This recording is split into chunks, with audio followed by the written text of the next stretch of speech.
Hello there. Episode 668. This episode will be the first one that airs after Thanksgiving. Wow. But we're recording before Thanksgiving, so how do you think your Thanksgiving went? I think it'll be hilarious. I think it'll be full of a lot of late night giggles because I will be sharing a room. It'll be me and Eli's sister and new fiance. Super exciting. And so it'll just be like, us giggling till slumber party early in the morning. Yeah. Well, why are you all in one room? Is this like the guest room is just for everybody? Yeah, guest room, but there are so many people coming to visit that we had to squeeze all into, Oh my God. You had to fit all of us into the apartment somehow. And there's going to be 7 of us in the 2-bedroom apartment or something like that. It's going to be so fun. I looked up the apartment you'll be in. Oh my gosh. I really did. I was like, wonder where she's staying. And so I did my Googling where I figure out where people live and stuff. And I was like, wow, right on the beach. Oh, it's great. I mean, that is going to be so... Susie knows. Yeah. I do. So nice. I'm so jealous. I'll be up here shivering. Yeah, I think we're going to do a little mini vacation within a vacation to Miami.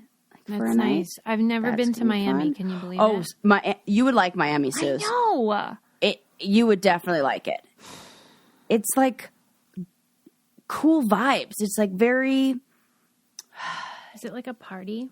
Yeah. Mm-hmm. There's a good energy, high energy. Yeah. But then it's centrally located. So you can go in for the energy and then leave. Yeah. And I like that. LA kind of feels like the energy's all over the place. New York feels like it's kind of spread out. Miami's go There's here. A hub. Yeah. Oh, that's cool. And I think you're going to have a wonderful time. And that was what I thought when I went there. What do I know? Yeah. I'm jealous. That'll be really nice. Yeah, it'll be fun.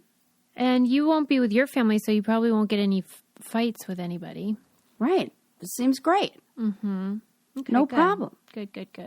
We'll have to find out if your prediction was accurate next time. I think my prediction can be very accurate because recently my predictions have been coming true, not for things like winning the lottery, but today, Suze, I was I was like, I have to share this on the podcast. This was so crazy. I'm driving on the freeway, and the truck in front of me, I just have this feeling. I'm like, something is going to fly out of the back of that truck. No. I know it with 100% certainty. So I got out of the lane. Not 20 seconds later, a paint can goes flying. One of those paint buckets goes flying out of the back. Shut up. Like one of the and gallons. I was like, oh, a bucket. Whoa. Like a bucket. Like one of those, Home Depot style buckets, but white. Uh-huh. Goes flying out of the back. Who knows? But bouncing down the highway. I should mention, today it snowed.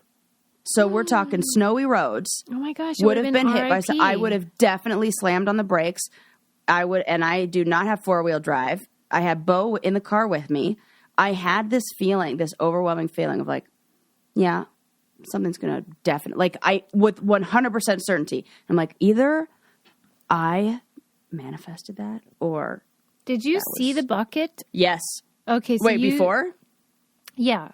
You knew there was stuff in there. I knew there was stuff in the trunk. Yeah. And you felt like this bozo did not secure his items. Definitely. Oh my gosh, I'm so glad you didn't die. I know, me too. That is all I need. Yeah, could you imagine? This would have been in loving memory of. Do you want me to, when you die, yeah. Okay, do you want me to get one of those things on the back of my car, those stickers? Oh, no, I don't want you to get that. I don't want you to do that at all. Oh. I would like you to do something fun on my death day, though. On your death? Oh, each year? Yeah, if I died in God forbid, in some kind of thing now, then forbid, of course. You would I would like you to not celebrate my birthday or anything because I won't be around, but on the day I die, just for a little while, just for a few years after, to just go do something fun. Okay. Be go goofy golfing, given the time of years, right? And what's the plan in terms of what you're going to come back as? So I see it and I'm like, oh, there's Sarah. Got it. I'm going to have to take a think. Yeah. on that No, one. no pressure. Yeah, I decided, was- because everybody says like, oh, Yeah. I'm going to come back as a hummingbird or a butterfly. I'm going Yeah. to be a mosquito. So like anytime you get a mosquito bite, you're going to I'm like, don't kill it! It's Susie! and like you'll remember and you'll notice. I'll and be it'll- scratching it for days. Just think This of is me. smart. This is smart. Yeah. Don't come back as anything that scurries. I'd be scared of Oh that. my gosh, never. This making me think of so many things that I thought you could have was used on good- your that- episode. that I was going to talk to you about, but I didn't. You know, Chicago got named city with the most rats, #1. I did not know that. And we were there, and I told Eli this fact, and then saw about 10 rats Where? in the subway, walking down the street. No way. Way. Well, I didn't even think they had that reputation in Chicago. Well, neither did I. Move over New York, but Wow. Chicago, home to number one, maybe home to it's- rats. You know what? They do have the waterways, which Oh, makes sense. this was New York, but yeah, but you're right. Now that makes a lot of sense. I wonder Yeah, where. so- I bet Pittsburgh ranks then because we got those 3 rivers. I bet. So many I'll have to rats. look it up. So God, I hate rats so yeah, much. so don't come back as that. Oh, okay. Yeah. Got it. Yeah. Okay, first up, I watched the Barney documentary. What? I didn't even know there was a Barney documentary. Tell me everything. And didn't that guy get in trouble for doing weird stuff? Well, yeah, the guy that was Oh, he went on to be like a masseuse, a tantric masseuse. Yes. Which is just he like- was in it though. But I was like kind of annoyed about that because so what? Like Yeah, so what? he's just into tantric whatevs and he consults people and teaches them about it and then he sometimes bangs them a little bit. I mean, how different is it really? She's just highly empathetic, I just don't understand. nurturing, Like, why would helps you feel relaxed. Why wouldn't he? I don't understand that. It's not like he pretended he was actually Barney. He was just the guy in the Right. suit. He wasn't even the Right. voice. Right. I mean, give the guy a break. He's got to make a He living. wasn't even the voice. That is an important Yeah. thing, I think. Yeah. Because in That's my mind, I totally- gave him the voice. He's Right. just a guy in a suit. He's a like guy in a suit. He's a mascot. He's a mascot, and he should be able to make a living, giving weird massages if he wants. Yeah.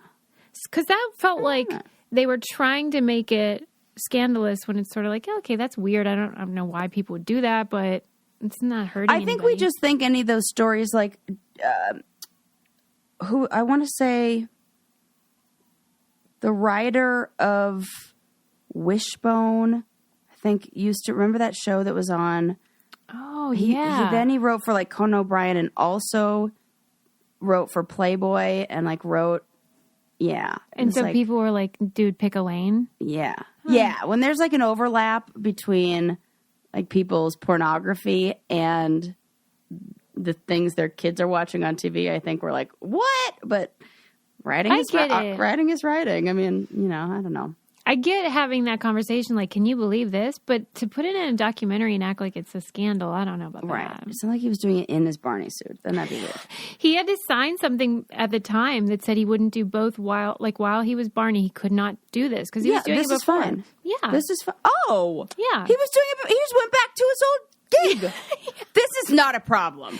Yeah, that's what I think. Everybody needs to chill out. They Super really, weird, but- they really leave those chunks out of that story. Okay, well, I tell you what is universal. Kids love it. It's KiwiCo. Am I right or am I right? Yep, absolutely right. No argument there. No argument there. And I know you And guys- covers the sciencey stuff that I'm looking for. Well, right. Okay, so here's the thing. A lot of times kids have to kind of be tricked into having like learning time. Right. But what's great about KiwiCo is it does the job because they're learning, but they're doing fun stuff. And it's these really cool projects that come right to your door, age appropriate. You get to pick whatever age group your child is in. And then they discover the science of magic and engineering, like all the sciencey stuff. And they create really cool stuff that your kids are going to love. We built a lantern that had the constellations. Like we made the constellations in it and had a little light inside. Then we turn it on, it would shine the constellations on the wall. It's so cool. Everything cool. I've ever and made. I made this with a 4-year-old. So, Right? And I So didn't you take know. over the project, promise. Right. Sarah's not that girl, okay? But it's perfect for this time of year because I know you guys are thinking like, oh no, I got to get my niece or nephew or my kid a gift and I don't know what the heck they want. This is the gift that keeps on giving. They're going to learn, but they're going to have fun doing it. Give awesome this holiday season with KiwiCo. Get your first month of any crate line free at kiwico.com/braincandy. That's your first month free at kiwico.com/braincandy. It's so much more than like a toy. You know what I mean? Yeah. Like this is so much better than just like, here's this dumb thing you're going to hate in 2 weeks. So there you go. Wait, did you grow up on Barney? Were you one of them? I was right after or like before Barney. So my brothers could have been, but we were Sesame Street because that's what I was watching. Yeah. And then we were more, it felt like Barney was too touchy-feely, like more like friendship stuff. And I remember my brothers and I being more into like the sciencey stuff at the time that was on. Mm-hmm. It was like PBS, that sort of. Yeah. And that, I guess that was a big part of the documentary, was about the backlash. And I do get why people were annoyed about it because What was the backlash? like they would get death threats and stuff because they found it very annoying, the show, and they also were suspicious like Barney's like too feminine. And I think it was during the Tinky Winky era where people were like thinking everybody's gay. I can't with this. The part that was really interesting was about the creator Cheryl Leach and her family and how, you know, she created it because she needed something for her kid to really get into when he was a little boy. But then things went real bad for them. And For the family? yeah. Tell me. Okay, well, spoiler alert. So this is, come on. I don't have 3 hours to dedicate to that purple guy. Let's go. First they got a divorce. Then the husband took his life, which is very sad, of course. And then the son, Patrick, he's the one that like it was made for. And then he ended up being not nice. He went to jail for 15 years for shooting someone. And she seems like the nicest mom in the world. It's shocking, isn't it? You don't need to tell me about the tantric Barney. This is way more. This is. Wasn't there? There's a show. I feel like this. There had to be a movie made. Wasn't there some movie called like Death to Schmoopy or Death to that rings something? A bell. Yeah, with like Robin Williams but I'm not saying that's probably not who was in it. I'm just thinking it was, but maybe it was. It feels like because this feels like it should be made into like a miniseries or something. Yeah, it's really sad because, I mean, not like we should take somebody's trauma and make it into that. That's horrible, but it just is like that's a crazy story. Well, what really caught my attention was they showed how, you know, the son of the Winnie the Pooh creator A.A. Milne, his son struggled with having a parent that created Winnie the Pooh. Yeah. Mr. Rogers' sons have talked about their, you know, difficulties as a result of living in that shadow. There were a couple other ones, and I thought they were trying to connect the dots that, like, you know, having a mom who basically called Barney her other son. Oh, no. You know, can kind of mess you up. And then if your dad takes his life, then you're kind of set up for trouble. Oh, no. It's really sad. And I can imagine the feeling of children, like, I mean, I've even heard my mom talk about my grandmother in this way, that my grandmother was a special needs teacher and she would take in like foster children who didn't have anywhere else to go. And my mom felt like she had so much love to give all these other children, but didn't give a lot to her and didn't really know how to communicate that because my grandmother's mother died like really young and, you know, was like, my grandmother's mother's mother, my grandmother's mother's mother, like died, like was raised in a coal mine, like literally her mom died really young and then dad took her to work at a coal mine. So like the women got the message of like being really cold to their daughter. Like that's what my grandma received from her mom. It was just this like cold way of being because that's what her dad gave her. And so my mom got that, but she gave it to all the other kids. So I can imagine that feeling of like, you know, this is for everybody else, but how come that same energy isn't put into the relationship with me that some of the kids might feel? Or there's the like the two sides where they are like, what? Like, imagine, you know, even like Mr. Rogers, we talked about how like people, they know, deified make him like him. a saint. Yeah. And but he's like a kids, person. like, he's a guy. He's still my dad, right? Yeah. And like they showed this interview of Candace Bergen when she was on 60 Minutes, and her dad was a famous ventriloquist, and he had the Charlie dummy, the famous one that you've seen a million times. Yes. And she said from the time she was born, that was her competition, and she still doesn't see it as a doll. That like it's a person. That's a lot. It's a lot to take on. And kids like are jealous and they want their parents all to themselves. And it's bad enough when it's an actual sibling. Jeez. But the silver lining is there were cast members that came on and they were talking about how important it was that they got to like represent their ethnicities and the show was inclusive in that way. And there was like good stuff, but it's like always at a price, it feels like. Fame and money. It felt like it definitely was. I just felt like the formula was a little bit off with Barney. It was like too young of material with too old of kids doing it. And that's what made it goofy because you wanted to watch kids who were your own age. And so you'd see kids your own age. And we were like old enough to make fun of that shit. And so it felt like out of touch. Like it felt like it didn't connect. Well, on Sesame but maybe Street, with younger kids, it's different. There's a real honesty on Sesame Street about how imperfect life is. Like there's Oscar the Grouch and everybody's broken. And there's just not that on Barney. It's all rainbows and sunshine. It is. That's true. Yeah. And so that makes people feel, it just feels wrong because it's false. Yeah, you're right. That is why we love Sesame Street and why we love Mr. Rogers. Yeah. The sad moments on both of those were always my favorites and the most like memorable and touching and because they're the truth. Like where kids were having like hard times and they said it's okay to cry and like, oh, I remember like a divorced episode of Sesame Street where they're like, it's not your fault. I'm like, every kid needs to hear this. Sarah, right? She's like watching it now. Yeah. That's so funny. I mean, this is dark, but that's our family sense of humor. Like, whenever Lincoln's being really bad, I'll go, Lincoln, if we ever get divorced, you're going to be the reason. I just want you to know. Like, because obviously he knows I'm kidding and he laughs. But it's this sense of like, are we going to be the first couple that actually get divorced because their kids suck? Oh, God. I'm glad he gets a joke. Oh, God. Okay. Hold the phone. Okay. So that was good. I mean, I do recommend it, but it's too long. They could have cut out like a lot of it. Okay. How about this idea? When do you think you become an adult? This was an interesting question to me.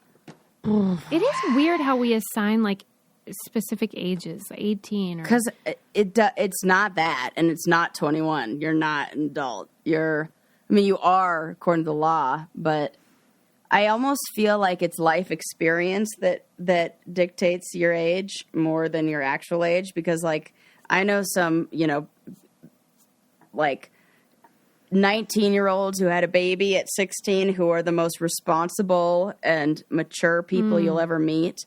And then I know some people who are in their 40s who are still acting like a kid. Well, so get it together.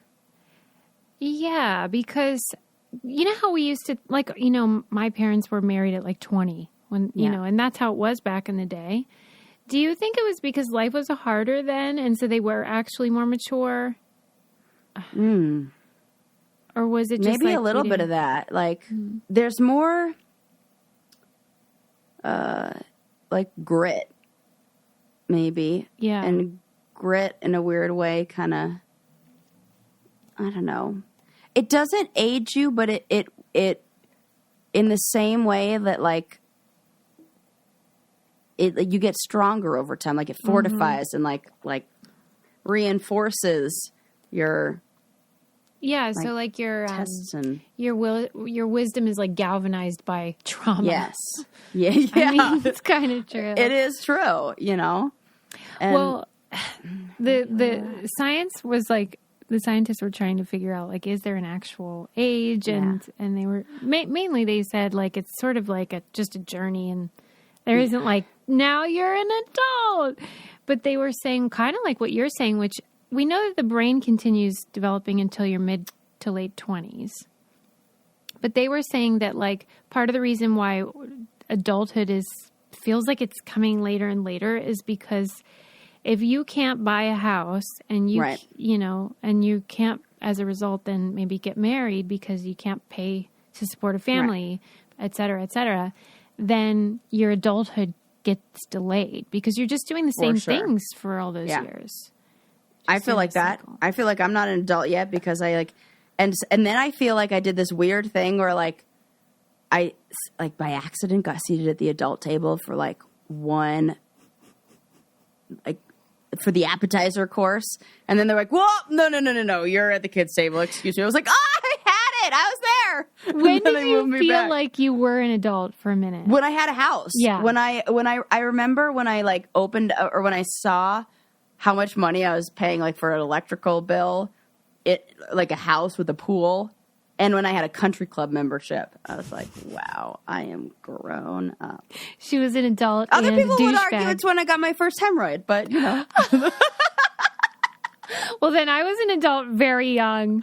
If that's the criterion, I would have become an adult at the tender age of 16. Like I said, some people mature early. That's so true because we've been through more.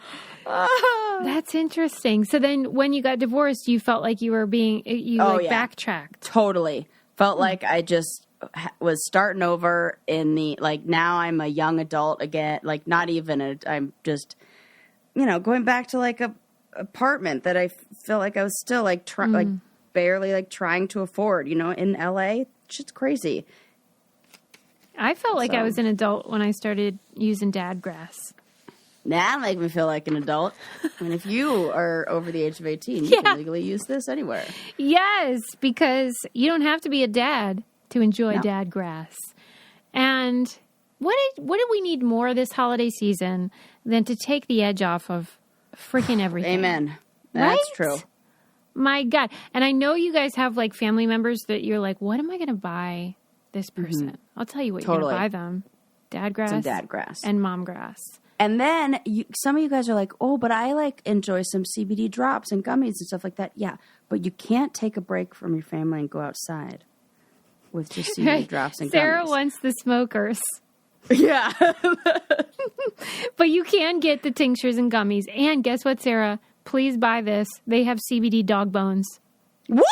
Yes. Oh, Bo actually really does need this because she's got joint pain that gets worse in the cold weather. And so my vet recommended CBD. I'm going to send Bo some in a stocking. That is adorable. She's going to love this.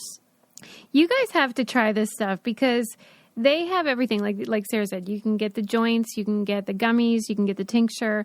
And they have like the CBD gummies have a bunch of flavors. They have blackberry, ginger, hibiscus lime, nighttime midnight berry, so you can chill without getting stoned. It's like really light, nothing crazy. And all Dadgrass products are federally legal for ages 18 and over, and it ships right to your door anywhere in the U.S. Right now, Dadgrass is offering our listeners 20% off your first order when you go to dadgrass.com/braincandy. Go to dadgrass.com/braincandy for 20% off your first order. That's dadgrass.com/braincandy. Stocking stuffer galore. For real. Okay. Yeah, so that adulthood thing was weird because, like, it does make me think about how weird it is that we assign these arbitrary designations. Mm-hmm. Like, this is when you can have sex with someone, when you're of this age, and she's of this age. And some of those don't feel as arbitrary because of, like, the effects on the brain. Okay. You know, What about, like, the alcohol? You think that one's a good one? Yeah. Mm-hmm. I even think we should go a little older than that. People would disagree, but... Yeah, Adam was saying how in England it's 18, but I'm pretty sure that their driving is later. So it's essentially like you learn both at the same time. Yeah. You learn I how to think you're drive. right. You can drive right to the pub and get loaded. Like, that's so scary. They can't. Yeah, it is really scary. I don't know. It is insane that we let 16-year-olds operate heavy It machinery. is insane. I never feel old until I pull up at a red light next to a new driver. And I'm like, why does that infant have keys? Is that And I'm guy not even out going, of diapers? Gaga, look at the keys. Like that, it's not like that. They're actually driving the vehicle. I can't with that. That always makes me feel old. Yeah, that's scary as heck. Nope. But yeah. Okay. Well, anyway. I think I felt like an adult way earlier than I even needed to, which has made me hold on to being a kid longer in my adulthood. And that is good. I like that because you deserve it. Yeah. Because when you get rushed into maturity, when it's not really meant to happen, that's not nice. Right. And now I'm the fun aunt because I can play with the kids. Yeah, you are a cool aunt. Yeah. All right, let's do some old gossip. Oh, level gossip. Let's hear the song. Old celebrity stories, classic drama at its best. No need to wait for entertainment updates. This is gossip from the vintage press. We have the whole story. Let's take a look at those facts. Addicted to drama and you just can't stop it. Well, you better listen to Old Gossip. You're going to love that song. Okay, so I just thought this was interesting. I think it was, one of our Brainiacs recommended that I watch the Lucy and Desi documentary, which is on Amazon Prime. I highly recommend it. It's phenomenal. Oh. And it really is like new information, at least it was to me. Like I learned a lot about the dynamic and, you know how usually we're always like heralding the woman as this forgotten person who's like really the brains behind the operation. And that is not true with Lucy and Desi. Like, really? Yeah. Like even she would say like Desi's running the show and he's so remarkable because he's this Cuban immigrant and came here with nothing and like fucking hustled. She said, you know, like I'm good at like making funny faces and physical comedy and stuff, but like he was awesome. And what he managed to do with innovating television, we take it for granted because it's just how it is now. But like he was the first person to do all kinds of things. For example, like it used to be live, like you would put out a show and that's it. But he started doing tape to film or whatever they call it, record to tape. And then they were the first to do, like they had a live audience watching. And so that laughter is real. They never used like canned laughter at all. And I was watching him as an old man on Letterman recently. And he was talking about how the laughter that was created on I Love Lucy was then sold to like other shows that would put it as their laugh track. And when they would record, Lucy's mom was often like right off stage and her laughter would be picked up like on the boom mics, but also in their lapel mics. And he said he still hears her on like laugh tracks that are on shows right now. And I just think that is the coolest thing. That is super cool. Like, can you, because you would be like that. You have a very recognizable For sure. laugh. Like distinctive laugh. And I'm very loud. It would be. That is so special that like her mom is immortalized in that way and that it's still being used. I mean, that was must have been. They really are like television, like. It's remarkable. History. Yeah, what they did. And like, I just think it's funny because it's one of the only examples besides Sonny and Cher where she gets all the attention and he's the brains. Because that was the same with Sonny and Cher. Like he was. You think running it was the show. because he's from Cuba? Probably has that thick accent, Yeah. And which made him funnier. Because when he was in Letterman, he was saying how, So like, funny. they weren't allowed to say pregnant when Lucy got pregnant. That was not allowed. They couldn't say pregnant. And so they had to say expecting. But when Desi would say expecting, it was, like, way funnier anyway. She's expecting. And so it was good. But It's so good. I Love Lucy totally holds up. totally holds up. It's still funny. I don't know how they did it. I don't either. I think it was him that in that interview, he said, you know, back then there were like 11 comedy writers that wrote everything and they were so awesome. And now there's like hundreds of comedy writers and there's still 11 that are good.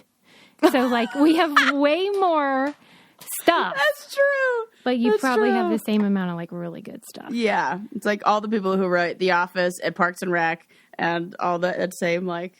And like he goes, when we pitched the show, they said, well, we want the show, but we can't have Desi playing Ricky because it's not believable. And he's like, but I'm actually her husband and we've been married for 11 years. So That is crazy. it's great. I love it.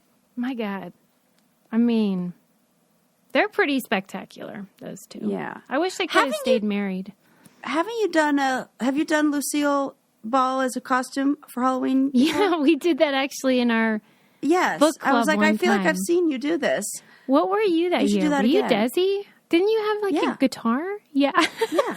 We'll have to dig out that photo. We were like, that would be really funny if we were like, we originally said Lucy and Ethel, but we were like, no. No. Funnier, got Lucy it. and Desi. Yeah, so that's good times. Another thing that's good times is when we get to make HelloFresh meals. Because it's Very good times. Delish. But easy times, not hard times, and fast times. that is so true. Because nobody wants to be like thinking about what you're going to cook. Absolutely Like not. holidays are here. Forget it. Like, come on. We don't have time for, I barely have time, like, to do anything. Exactly. I just need somebody to take the thinking out No more of my meals. decisions, please. HelloFresh has it HelloFresh. all figured out. They send the ingredients and the recipe right to you, but you can choose like what you're hoping for. You know, you can pick what you get. There's like 35 weekly recipes that you can like do and mix and match and all that. You can pick your proteins and all that. It's flexible. Pick the day you want it to come, and then no fuss, no muss. You don't have to go shopping and all that. It's so great, and the meals are yummy. That's really Super yummy. the whole point. I made a Like, potato and so chicken delicious. soup last week. Ooh, And it I was really was just good. saying to Eli that soup is one of those things that I never think I'm in the mood for, but every single time I go to eat it, I'm always like, oh, this is exactly what I wanted. Yeah, it's good It's for the so soul, good. man. Yeah, it's Go to soup season. HelloFresh.com/BrainCandy70. Use code BrainCandy70 for 70% off plus free shipping. That's HelloFresh.com/BrainCandy70 and use code BrainCandy70 for 70% off plus free shipping. That's a good Yeah, deal. man. The holidays, forget it. I don't want to think about that. Yeah, super easy. You could pause it if you go on a little vacay too. Yeah. I did that. All right. Ooh, this was about why we get chills when we listen to certain music. Made me think of you. Yeah, I get this a lot. There's all these new sounds coming out called 8D audio.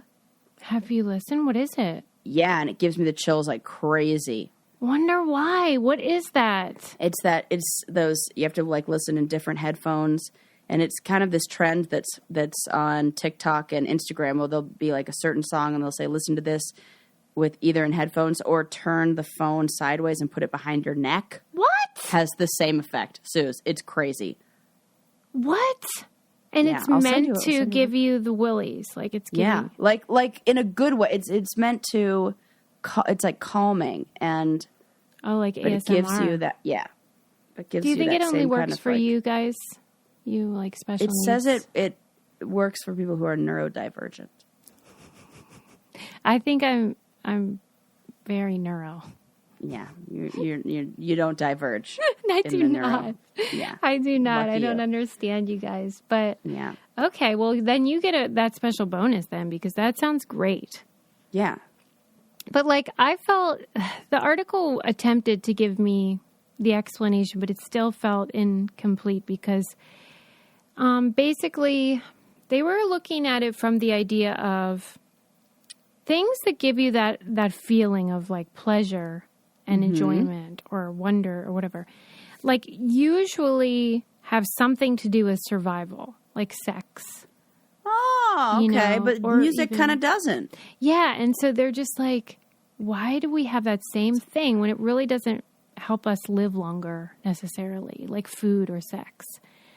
So does it have something to do with language or like patterns? I don't know. At the very end of the article, it was sort of like, we are thinking it's about community, social networks, where if you have a communal experience, then you're more likely to survive. But I feel like they're doing the old like backwards engineering. Z to A situation. Yeah. Because it's like, this makes no sense, so we have to make none it. at all. Yeah.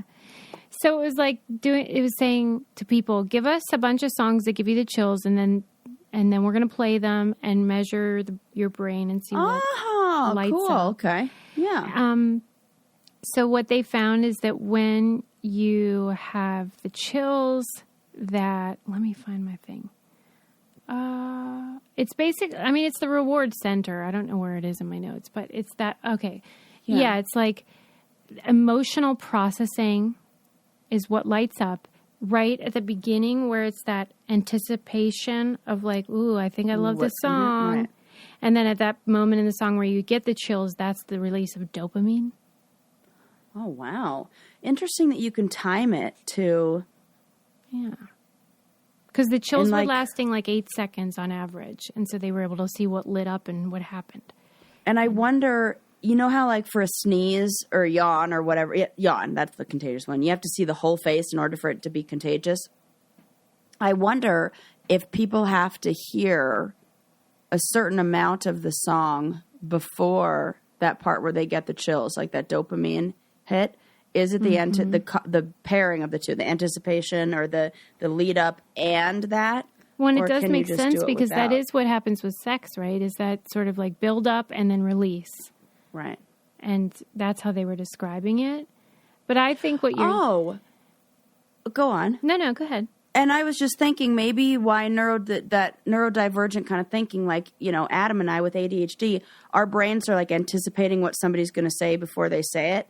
And we're, in a way, creating that beginning part. I wonder, either more or kind of doing it ahead of the music in some very minutely, like very hard to measure way. And then maybe if it's different than what we were expecting, it kind of gives you that release. I bet it does, because that's what comedy is too. Like when you expect one thing and then they surprise you. And so I can see how, in general, you people, you neurodivergers, are probably experiencing all sorts of really fun, great things that the rest of us are just not. Oh, only with the terrible side effect of not being able to accomplish any normal daily task, forgetting where anything is at a given moment, and feeling like we're failures because we've forgotten to close the door to the pantry. It's terrible. I had to fill out my son's IEP, which is, you know, like his individual education plan or whatever they call it. And you have to say, like, what do you want from him and what is your hope and all that. And that was one of the things I wanted him to learn, that, like, dyslexia, you know, has a lot of challenges, but it also is like a superpower and yes, and has really amazing things. So, like, you got to harness. But I can understand why you wouldn't feel that way, especially at that age. Well, that age and everything that you're doing highlights the symptoms, like in the negative way, not I feel like the positives, you know? Like the way school is structured and stuff. Yeah, the way school is structured. Like I got in trouble for interrupting all the time and for talking out of turn. Now it's literally like what I do for a living. Right. Talk. Yeah. And that just wasn't a good environment but I did have to learn, I guess. You know. Sit on your hands. That would help. All right. Let me take a break and say that money can't buy happiness, but not worrying about your money comes pretty darn close. And that's why we want to recommend Chime. It is fantastic. You can have a payday up to 2 days early and fee-free overdrafts up to $200. They offer financial peace of mind in your wallet. I know a lot of people are worried about the holidays, so this might be a great option for you. No annual fees, large security deposits, or credit checks to apply. See for yourself why Chime is so loved at chime.com/braincandy. That's chime.com/braincandy. Chime is a financial technology company, not a bank. Banking services and debit card provided by the Bancorp Bank or Stride Bank, N.A., members FDIC. Early access to direct deposit funds depend on payer. SpotMe eligibility requirements and overdraft limits apply. See chime.com/spotme. Chime was the 2021 #1 most downloaded banking app in the U.S. according to Apptopia. Ooh, that getting your paycheck 2 days early thing can sometimes really help. I mean, that is for darn sure, especially this sometimes time the of year. timing is just wrong, and I'm like, what? My credit card bill's due when? Wait, 2 more days. Thank Hang on. you. Yes. The calendar works against you when you're like... Sometimes. Yep. Yeah. Mm-hmm. Okay, I want to know your opinion about this. Love when she says that. I read an amazing article that now I'm mad because I can't remember. It may have been New York Times. I'm not sure. It was about in Denmark, they have a brain collection of about 10,000 brains of people who died. I believe they died in mental institutions over the years. And they put them in preservation, formaldehyde and all that stuff in these buckets and catalog them. I know there's pictures. That's why I even mention it. Cause like you can see all the buckets and it's like, well, there are brains in there. It's wild. Yeah. And, they were collected years and years ago. And then the doctor who did it is now dead and he sort of left it and didn't say what to do with it. So it's been tied up in the court system in Denmark. And it's been this back and forth. This is crazy. Wait, why? That there's just a bunch of brains tied up in court. Right. Like, life is fucking weird. There's so many weird things happening that, like, we don't even... Somebody's going today to court to try to work out the case of who owns the brains. Yeah, because... And they're in buckets. They're in these numbered buckets, and certain scholars want to study them because not only are they brains of people who had mental illness, but they were brains that existed before modern medicine.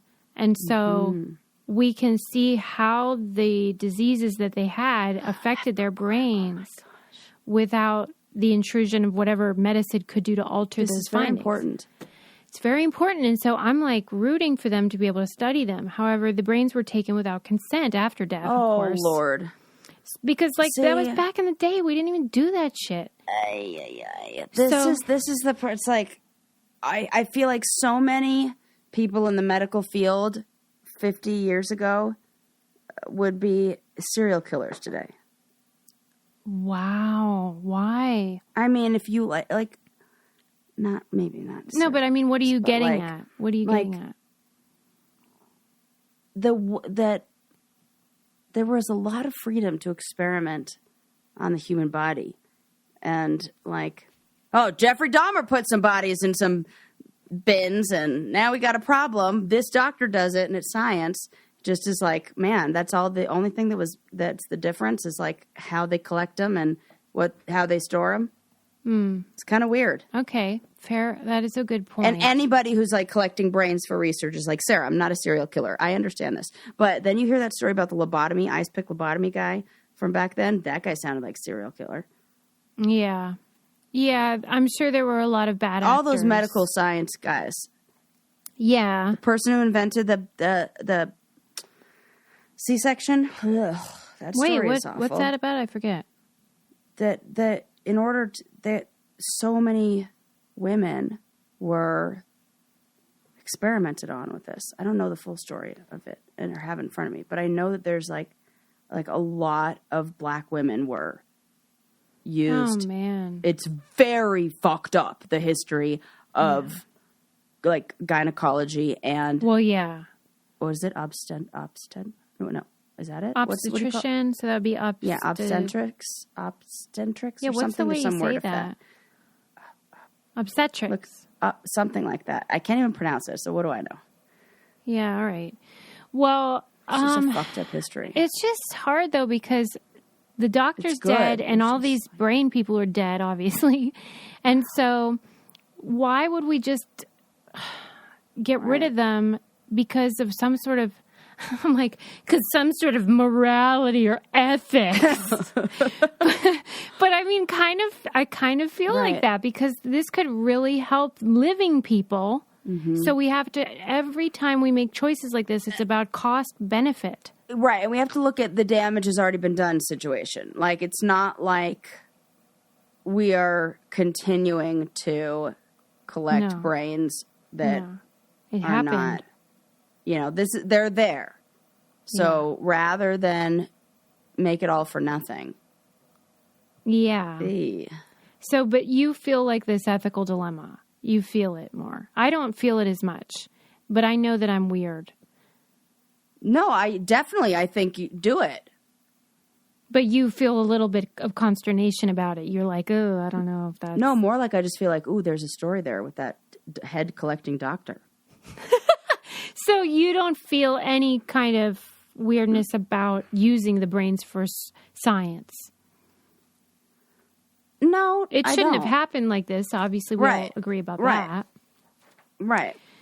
I do. Now that I know that so many of the people who donate their bodies to science are being used for ballistics testing and like military explosion testing, like this, we talked about this many, many episodes ago. Yeah. That like somebody wrote us in and was like, just so you know, unless you are very specific about where your body goes to science, it most likely will be used to test like explosives or test stuff like that. How do you get specific though? Because when you donate to a specific center, like my grandma became registered for body that donation with UCLA Medical Center, and she carried around a card in her wallet that said like, upon death, this is where I'm going. This is what, and you go to a very specific place. Like you have to do like registering do this before you. Okay, because otherwise most of us either check yes or no at the driver's license center. It's just sort of organ donor or not. There isn't like, and where do you want to go? And there's like a difference between organ donation and like donating your body to science. Oh, right. What am I thinking? Yeah, those are two totally different things. So, okay, so she had it all sorted. All sorted out. Very and organized. because, my uncle went to UCLA Medical Center for a lot of his stuff when he had, what the heck do you get when you're on dialysis and you're diabetes? He had diabetes real bad. Well, so when I donated to, I'm an organ donor. So does that include, like it could just go to science? I don't know. Or is it just harvesting of the organs for a living I think it's just the harvesting of your organs and then you get your body back. Living recipient. Okay. And then you get your body back. I don't want that. See, this is the thing. But they're going to empty it anyway before, like, if you were to do an autopsy or like to do a. Yeah, because my death is going to be suspicious. You're going to be like, I'm going to need some more info. What happened here? What age do you think it'll be when? Because I always joke about how like I'm only young enough now where like if I died, it would still be on TMZ, but like it wouldn't be as tragic. It's going to be tragic. So, what age do you think it is where it's like not tragic anymore? Over 50. So, like 51, it's like she had a good run. No, that's still too. Then, I think the tragic death part is the circumstances under which they died. There you go. Now you're on. That is what makes it. It's not the age. Tragic. It's age not the plus age. Cause. Correct. But if you are under a certain age and you die of, well, it's still like, ooh, this is where it gets tricky. Because what if you like if you have a long illness, but you're still like 49, that's sad. But it wouldn't be a tragic death. It is a tragic death. At 49? But if you had a long illness that you like lived with for many, many years, It's still sad. it's like beat the odds. Good job. Wow. Sarah. Extra innings.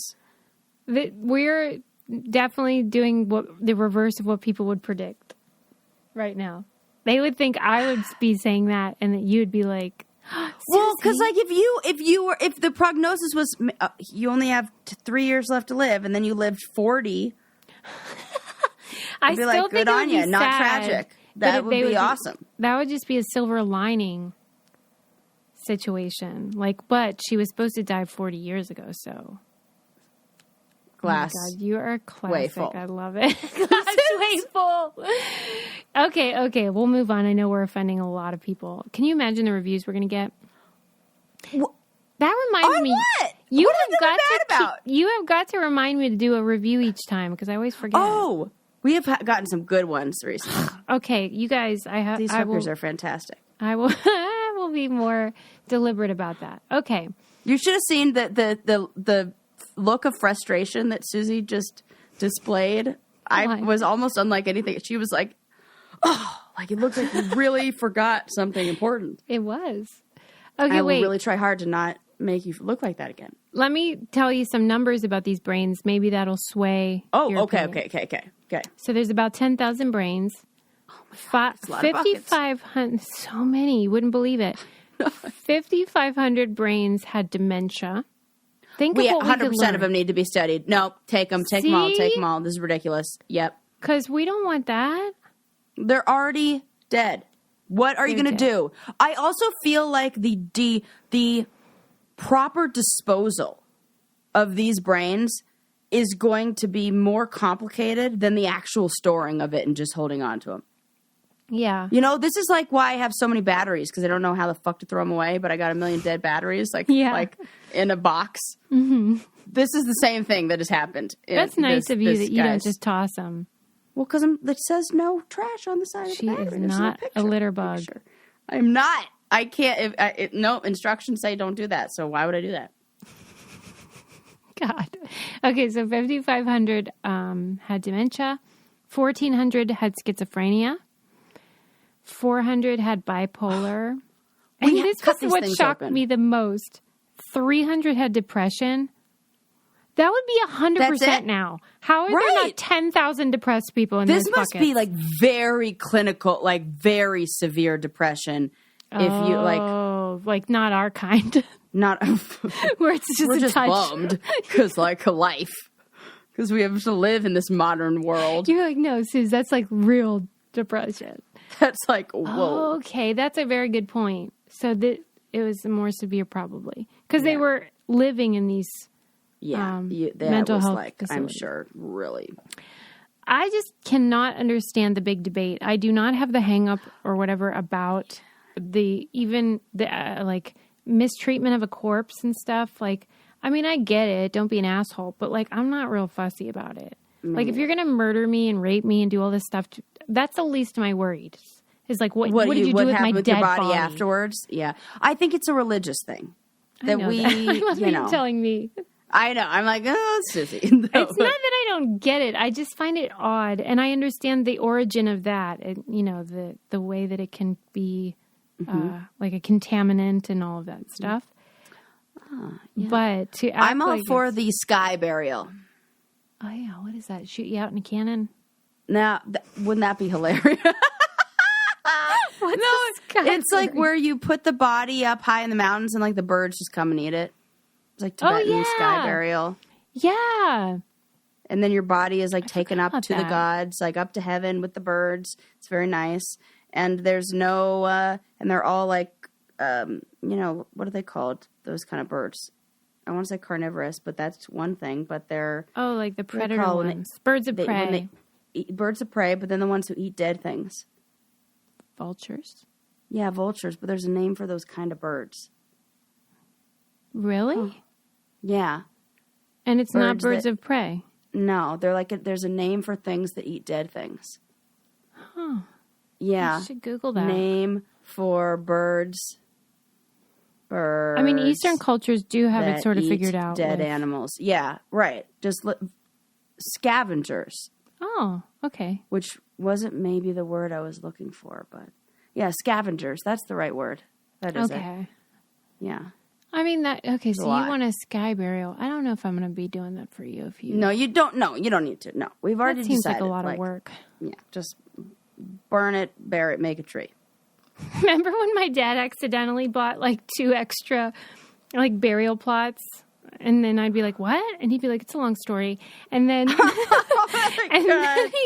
he told me to sell them on Craigslist. Oh my God. He was like, well, nobody's going to use them. You sell them like on that Craigslist thing you do or something. Nobody's going to use them. They're going to go to waste.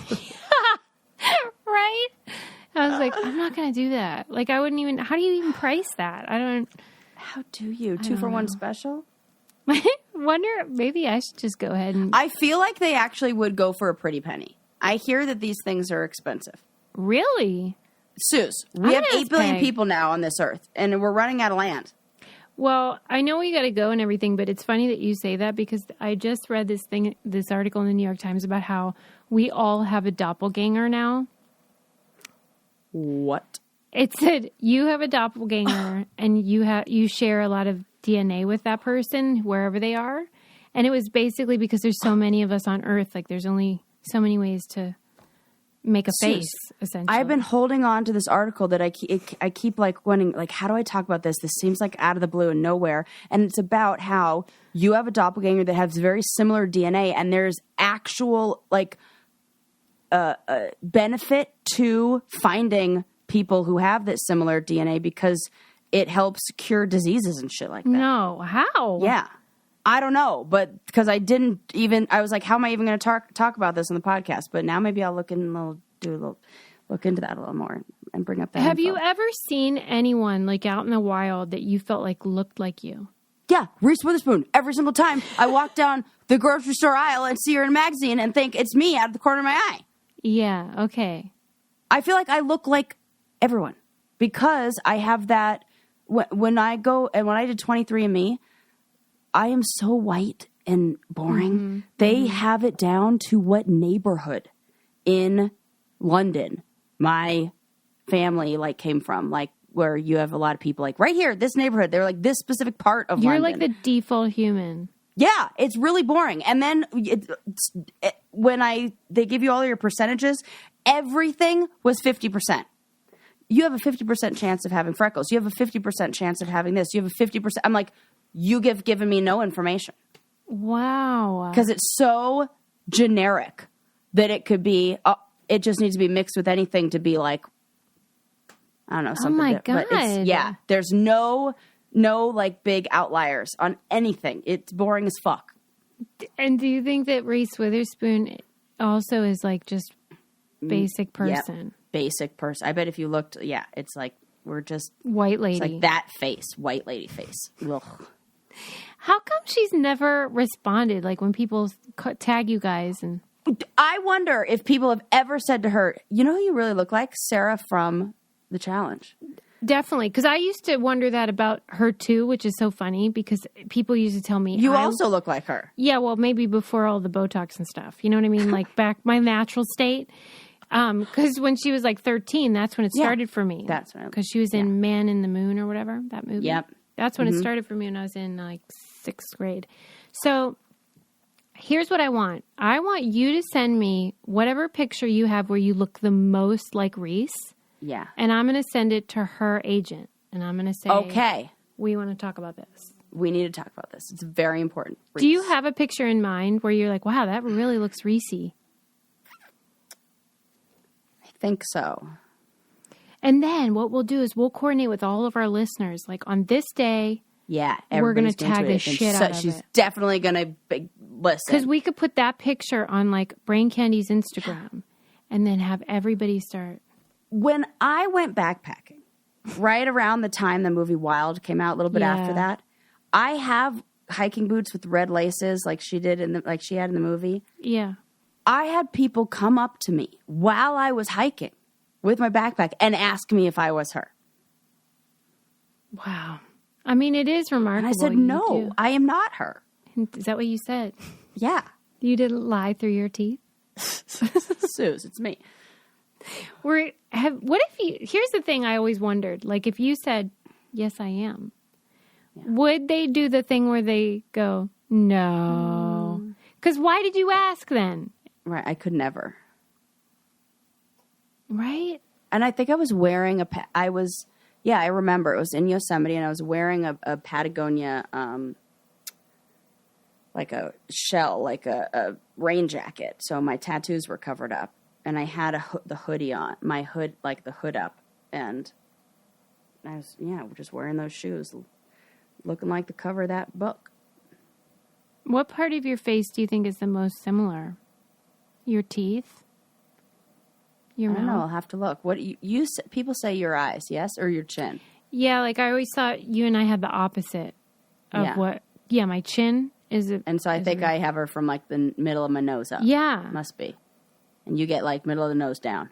No, it's my chin and my eyes. But yours, I think, is maybe.